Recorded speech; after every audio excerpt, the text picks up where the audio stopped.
Hello, nature lovers, and welcome to another exciting episode of Environmental Systems and Societies. Today is all about productivity. This is our second attempt. We're going to get it right. And here we go.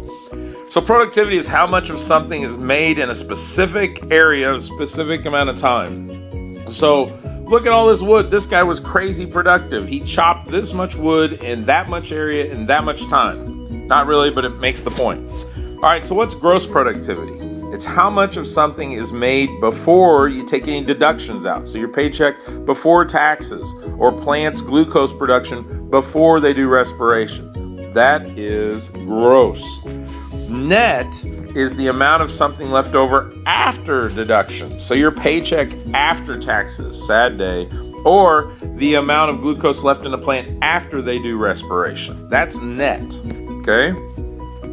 Primary is a way of saying first, but in ecology, it really specifically talks about autotrophs and glucose production because they're the first part of an ecosystem. And so we're looking at these autotrophs and how much glucose they make.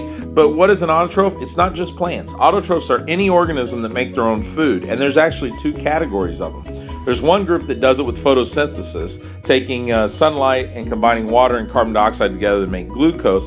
There's another one that takes the heat in ocean vents in the bottom of the ocean with sulfur and puts that together to make food. And those are called chemosynthesizers. And of all these different two types, we break those down into categories. So you have some bacteria, you have some protists, which make up the plankton. You have a lot of plants, mostly plants, and that's what makes up your autotrophs. Now, secondary usually means second, and in ecology, it means heterotrophs. Okay, they get their energy second. Autotrophs do it first, they get it second. And they have to get their energy and the building blocks, the molecules they need for life by eating other things, whether it's autotrophs or other heterotrophs. So this bat, this cow, this ant, they all got it from autotrophs, but it could be coyotes eating a rabbit. That's also a heterotroph. Okay, so a heterotroph can eat a heterotroph. They can't do photosynthesis, so they eat organisms that can, or they eat organisms that have already eaten something that eats an autotroph. And this includes some bacteria, some protists, all fungus, all animals. Those are all heterotrophs. Now, biomass, this is the tissue that autotrophs and heterotrophs are made of. And we're all made of tissue, and all our tissues are made of cells, and all of our cells are made of molecules. And when we put these molecules together, they all have mass, right? And when we put all those molecules together, they make these cells, like these celery cells, and that becomes us. And so we have mass. Well, that's biomass. Now, assimilate is when heterotrophs eat or ingest an organism of that food, and then how much of that food that is actually brought into your body. So it's either used for energy or to make tissue and cells. So you eat this fruit, and some of it's used to make cells and tissues, and some of it's pooped out. The part that pooped out is not assimilated. The part that's used is assimilated. So what's gross primary productivity? It's the amount of glucose produced by an autotroph or a group of autotrophs before respiration. And simply put, this is how much photosynthesis is going on by a plant or a group of autotrophs.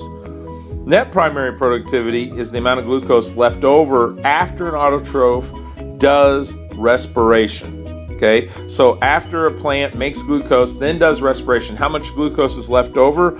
That's net primary productivity.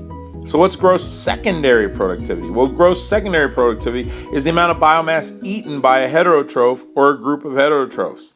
So it's the total amount of matter eaten by this fungi, or it's the total amount of matter eaten by these coyote pups.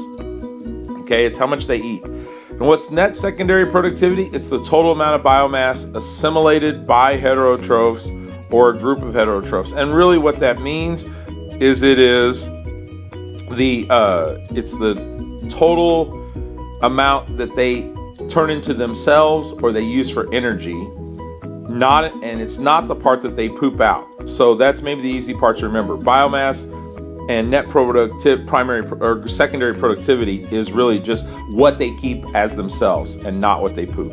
All right, that's my attempt at productivity. I think it made more sense. Let me know. Peace out, homies.